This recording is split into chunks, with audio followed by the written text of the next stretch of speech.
નવરચિત 9 મહાનગરપાલિકાઓનું સીમાંકન જાહેર કરવામાં આવ્યું છે।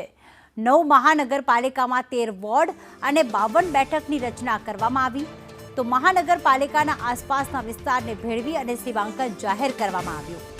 નવેમ્બર અથવા તો ડિસેમ્બરમાં મહાનગરપાલિકાની ચૂંટણી યોજાઈ શકે છે। જૂની 6 અને નવી 9 મળીને કુલ 15 મહાનગરપાલિકાની ચૂંટણી યોજાઈ શકે છે। તો નવેમ્બર અથવા ડિસેમ્બરમાં આ ચૂંટણી યોજાશે। કુલ 15 મહાનગરપાલિકાની ચૂંટણી યોજાશે। સાથે જ 9 મહાનગરપાલિકાઓ જે નવરચિત છે તેનું સીમાંકન પણ જાહેર કરવામાં આવ્યું છે। તો ખાસ મહત્વના સમાચાર, જૂની 6 અને નવી 9 મળીને કુલ 15 જેટલી મહાનગરપાલિકાઓની ચૂંટણી નવેમ્બર અથવા ડિસેમ્બરમાં થઈ શકે છે। હાલમાં જે નવરચિત 9 જેટલી મહાનગરપાલિકાઓ છે જેમાં 13 વોર્ડ અને 52 બેઠકની રચના થઈ ચૂકી છે। નવું સીમાંકન જાહેર કરવામાં આવ્યું।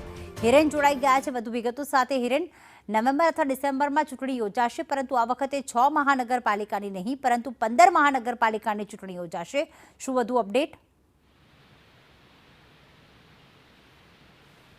अलग अलग नवी महानगरपालिकाओनी रचना करी हती। ए तमाम नवी महानगरपालिकाओ माटेना सीमांकन जाहिर करी देवामां आव्या छे। एटले के चालू वर्षे એટલે કે ડિસેમ્બર અથવા તો જાન્યુઆરીની શરૂઆતમાં જે કોર્પોરેશનોની ચૂંટણી અમદાવાદ, વડોદરા, રાજકોટ, ભાવનગર, સુરત ની જે ચૂંટણીઓ ડ્યુ થાય છે એની સાથે જ નવી બનેલી આણંદ, ગાંધીધામ સહિતની જે નગરપાલિકાઓ છે એ તમામ નવી 9 નગરપાલિકાઓની ચૂંટણી પણ યોજાશે।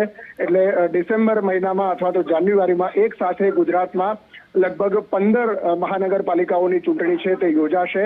એક પ્રકારે મિની વિધાનસભાની ચૂંટણી એને ગણી શકાય છે, કારણ કે એ શહેરી વિસ્તારની જે ચૂંટણીઓ છે અને શહેરી વિસ્તારના આધારે સિટિંગ સરકાર જે છે ભારતીય જનતા પાર્ટીની એની સ્થિતિ વિધાનસભામાં શું હશે એનો એક અંદાજો પણ આવતો હોય છે। અને આ ચૂંટણી બંને રાજકીય પક્ષો માટે મહત્વની હોય છે, કારણ કે શહેરી વિસ્તાર અને શિક્ષિત વર્ગ આની અંદર મતદાન કરતો હોય છે।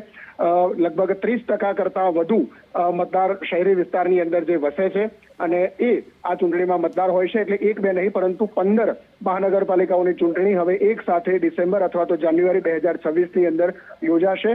નવી બનેલી તમામ મહાનગરપાલિકાઓના સીમાંકન છે તે જાહેર કરી દેવામાં આવ્યા છે।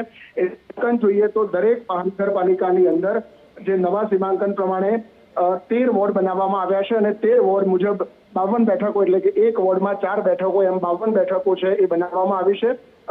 એક જે તે નગરપાલિકાની આસપાસના વિસ્તારો હતા એને ભેળવી અને મહાનગરપાલિકા તરીકે એનું અસ્તિત્વ રાખવામાં આવશે। આભાર હિરેન તમામ વિગતો માટે।